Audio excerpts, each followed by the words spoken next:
날마다 우리에게 말씀으로 은혜를 끼쳐주시는 살아계신 하나님께 사도신경으로 신앙 고백 드리겠습니다. 나는 전능하신 아버지 하나님, 천지의 창조주를 믿습니다. 나는 그의 유일하신 아들, 우리 주 예수 그리스도를 믿습니다. 그는 성령으로 잉태되어 동정녀 마리아에게서 나시고 본디오 빌라도에게 고난을 받아 십자가에 못 박혀 죽으시고 장사된 지 사흘 만에 죽은 자 가운데서 다시 살아나셨으며 하늘에 오르시어 전능하신 아버지 하나님 우편에 앉아 계시다가 거기로부터 살아있는 자와 죽은 자를 심판하러 오십니다. 나는 성령을 믿으며 거룩한 공교회와 성도의 교제와 죄를 용서받는 것과 몸의 부활과 영생을 믿습니다. 아멘. 찬송가 459장 찬송하시겠습니다. 459장입니다. 누가 주를 따라 섬기려는가? 누가 죄를 떠나 주만 따를까? 누가 주를 섬겨 남을 구할까? 누가 주의 뒤를 따라가려나? 부르심을 받아 주의 은혜로 주를 따라가네. 주만 따르네. 세상 영광 위에 따름 아니요. 그 신 사랑이네. 주만 따르고 주가 내려주신 은혜 힘입어 주의 뒤를 따라 힘써 일하네. 부르심을 받아 주의 은혜로 주를 따라가네. 주만 따르네.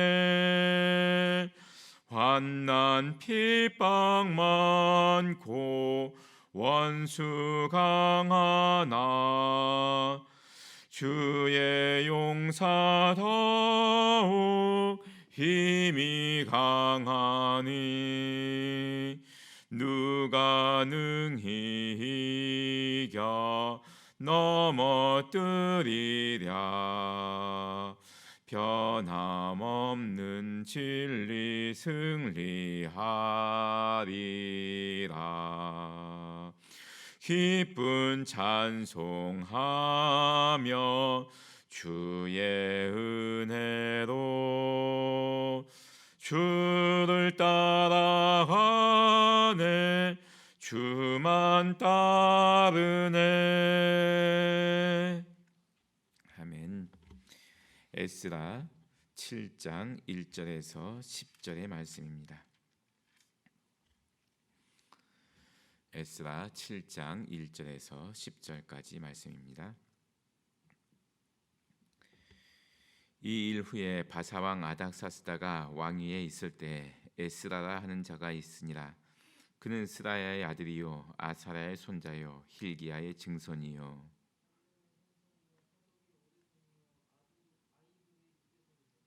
아마랴의 7대 손이요 아사랴의 8대 손이요 무라요스의 9대 손이요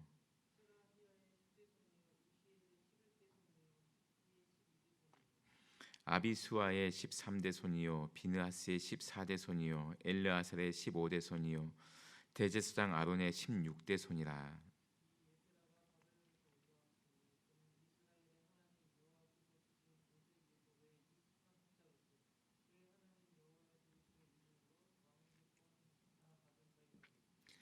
아닥사스다 왕 제7년에 이스라엘 자손과 제사장들과 레위 사람들과 노래하는 자들과 문지기들과 느디님 사람들 중에 몇 사람이 예루살렘으로 올라올 때 첫째 달 초하루에 바벨론에서 길을 떠났고 하나님의 선한 손에 도우심을 입어 다섯째 달 초하루에 예루살렘에 이르니라.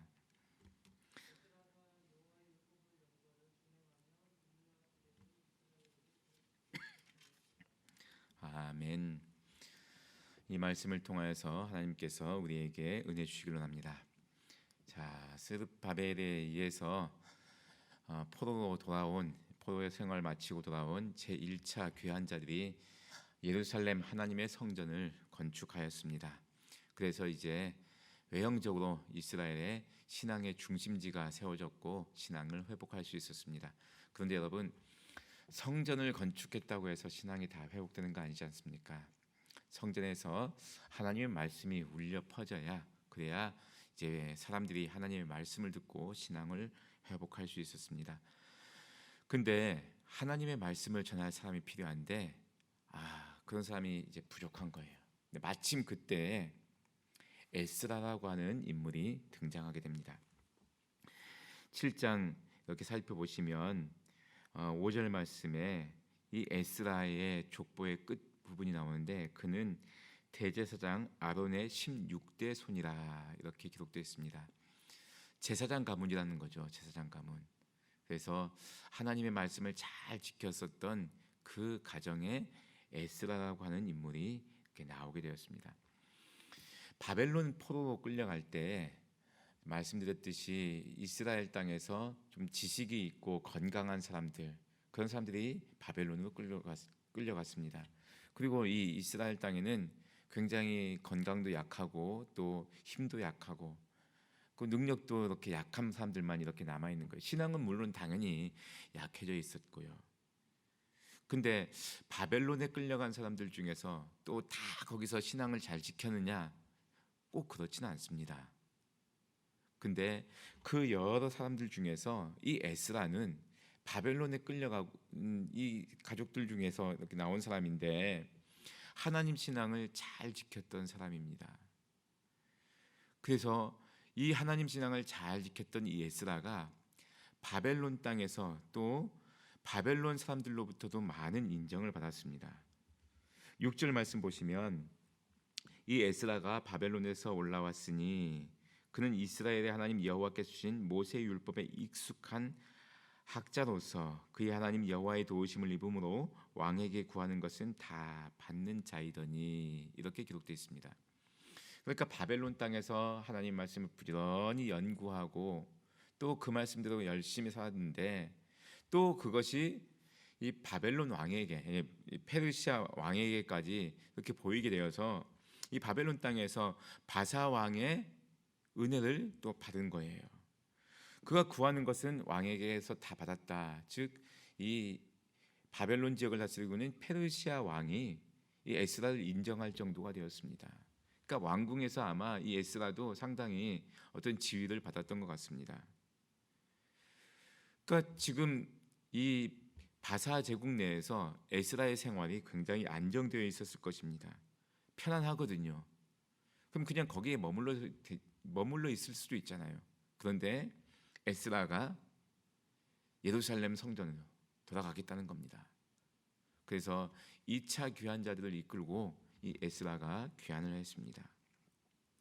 8장 말씀 살펴보시면 이 귀환한 자들의 이렇게 명단이 나오는데 여러분 굉장히 많은 사람들이 귀환한 것이 아닙니다.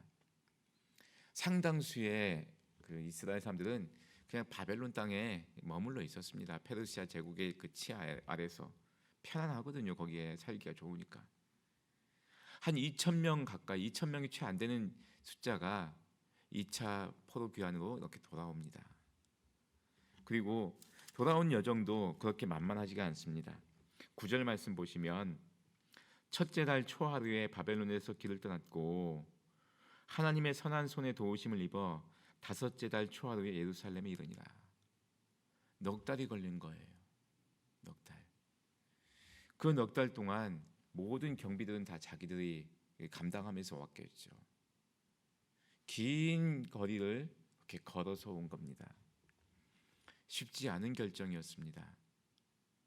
꼭 이렇게 고생하면서 꼭 예루살렘에 돌아갈 필요가 있을까? 이런 생각들도 할 만합니다. 그런데 돌아갔습니다. 왜냐하면 에스라 마음속에 내가 예루살렘에 가서 해야 될 일이 있다, 이런 마음이 있었기 때문에 그렇습니다. 10절 말씀 보시면 에스라가 여호와의 율법을 연구하여 준행하며 율례와 규례를 이스라엘에게 가르치기로 결심하였었더라. 에스라의 마음속에 있는 결심은 뭐냐면은 내가 가서 하나님의 말씀을 가르쳐야 되겠다 하는 것이었습니다. 왜냐하면 지금 이스라엘은 성전이 다 무너진 상태였기 때문에 하나님의 말씀을 제대로 가르칠 사람이 턱없이 부족하다. 하나님께서 나에게 이 말씀의 은혜를 주셨으니까, 또 가르치는 은혜를 주셨으니까 내 이 은혜를 갖고, 받은 은혜를 가지고 가서 내 동족에게 하나님의 말씀을 가르쳐야 되겠다, 이렇게 결심한 겁니다. 성전이 외형적으로 지어져서 이제 이스라엘 백성들이 성전 중심의 신앙생활을 하게 되었습니다. 그런데 건물만 지어졌다고 해서 신앙생활이 잘 되는 것은 아니다. 말씀을 전해야 된다, 이런 거예요. 여러분, 우리 구미교회가 이렇게 아름다운 성전 건물을 지었습니다. 그런데 여기에 목사님들 아무도 없고 전사님들 아무도 없고 말씀을 전할 사람이 없다 그러면은 이 성전의 제 역할을 감당하지 못하는 거 아니겠습니까? 이곳에서 하나님의 말씀이 늘 울려 퍼져야 이 성전에 나와서 은혜를 받을 수 있지 않겠습니까? 에스라가 그러한 결심을 한 겁니다. 내가 가서 하나님의 말씀을 전해야 되겠다. 그래서 페르시아를 떠나서, 바사 왕국을 떠나서 이스라엘로 돌아온 것입니다. 10절 말씀을 자세히 보시면, 에스라가 어떻게 해서 이렇게 하나님의 말씀을 잘 전하는 사람이 되었을까? 보시면 에스라가 여호와의 율법을 연구하여 준행하며, 이것을 보시면 알 수 있습니다. 에스라가 비록 이 포로 생활을 하는 중에서도 하나님의 말씀을 부지런히 읽은 거예요. 부지런히 읽다 보니까 이게 무슨 말씀일까 해서 더 깊이 알아보고자 하는 그런 마음이 생긴 거죠. 그래서 하나님의 말씀을 연구하게 된 겁니다. 율법을 연구하고, 또 하나님의 말씀을 읽고 연구하고 묵상하다 보니까 이 말씀대로 살아야겠다, 이런 마음이 들어서 그 말씀대로 준행하게 된 겁니다. 그러니까 여러분, 처음에는 우리가 하나님의 말씀을 읽고, 그리고 그 말씀을 더 깊이 알아가고, 또 그 말씀대로 살아가는 거예요. 그리고 그렇게 하니까 이제는 내 이웃에게, 내 주변 사람들에게 하나님의 말씀을 전해야 되겠다 하는 마음이 생기는 거예요. 그래서 그 마음을 실천하는 거죠. 하나님 말씀을 전하는 거예요. 그러니까 읽고 묵상하고 연구하고, 그리고 그 말씀대로 살고 전하는 겁니다. 이러한 은혜가 우리에게도 있게 되기를 원합니다. 하나님 말씀을 부지런히 읽고, 또 그 말씀의 깊은 의미들을 깨닫고 연구하고, 그 말씀대로 살고, 또 그 말씀을 이웃에게 전하는 우리 구미교회 성도님들 되실 수 있기를 바랍니다. 그렇게 에스라가 자신의 삶을 그렇게 살다가 이제는 예루살렘에 가서 새롭게 건축된 예루살렘 성전을 중심으로 해서 하나님의 말씀을 전하겠다, 이런 다짐을 하게 된 겁니다. 놀라운 하나님의 은혜입니다.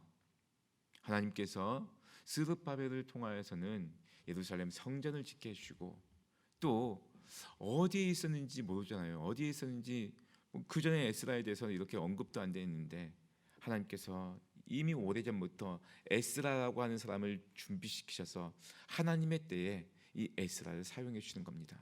이제 성전이 준비됐으니까 가서 말씀을 전해라, 이렇게 에스라를 들어서 사용해 주시는 겁니다. 마찬가지로 하나님께서 우리에게도 그렇게 역사하십니다. 우리가 하나님의 말씀대로 살아간다면은 하나님께서 하나님의 때에 우리를 사용해 줄 것입니다. 나는 나이가 많으니까 그러지 않지 않습니까? 아브라함은 75세에 부르셨습니다. 그 당시에는 그랬을 수 있다, 이렇게 생각하실 수 있지만, 여러분 75세라고 다 부르신 거 아니지 않습니까? 모세는 40년 동안 광야에 있었지 않습니까? 그 나이 80세에 하나님께서 부르셨습니다. 세상은 다 잊은 것 같지만 하나님께서는 기억해 주셨던 겁니다. 이때 모세가 필요하다. 그래서 모세를 쓰신 겁니다. 마찬가지로 이때 에스라가 필요하다. 하나님께서는 하나님의 때 에스라를 들어 사용하시는 겁니다. 우리도 하나님의 말씀을 부지런히 읽고 그 말씀을 연구하고 그 말씀대로 살다 보면 하나님께서 하나님의 때에 우리를 통하여서 놀라운 일을 이루실 것입니다. 이제 성전이 회복되고 하나님의 말씀이 또 다시 울려 퍼지게 돼서 이스라엘의 신앙 개혁 운동이 일어나게 된 겁니다. 신앙 회복 운동이 일어나게 된 겁니다. 마찬가지로 우리에게도 이 성전을 중심으로 해서 하나님의 말씀으로 우리의 신앙이 날마다 새로워질 수 있는 우리 모든 성도님들 다 되실 수 있기를 바랍니다. 기도드리겠습니다. 하나님 아버지 참 감사합니다. 하나님의 은혜 가운데 이렇게 예루살렘 성전을 새롭게 짓고 또 에스라를 통해서 하나님의 말씀을 들을 수 있게 해주신 하나님, 이스라엘 백성들에게 그러한 은혜를 허락하신 하나님께서 오늘 우리에게도 그런 은혜를 허락하여 주옵소서. 이곳 구미교회를 통하여서 하나님의 은혜를 받게 하시고 이곳에서 선포되는 하나님 말씀을 통하여서 하나님의 은혜를 받는 우리 모두가 되게 하여 주옵소서. 날마다 하나님의 은혜 가운데 거할 수 있도록 하나님께서 우리 교회와 이 강단을 지켜 주옵소서. 예수님의 이름으로 기도드리옵나이다. 아멘. 하늘에 계신 우리 아버지, 아버지의 이름을 거룩하게 하시며 아버지의 나라가 오게 하시며 아버지의 뜻이 하늘에서와 같이 땅에서도 이루어지게 하소서.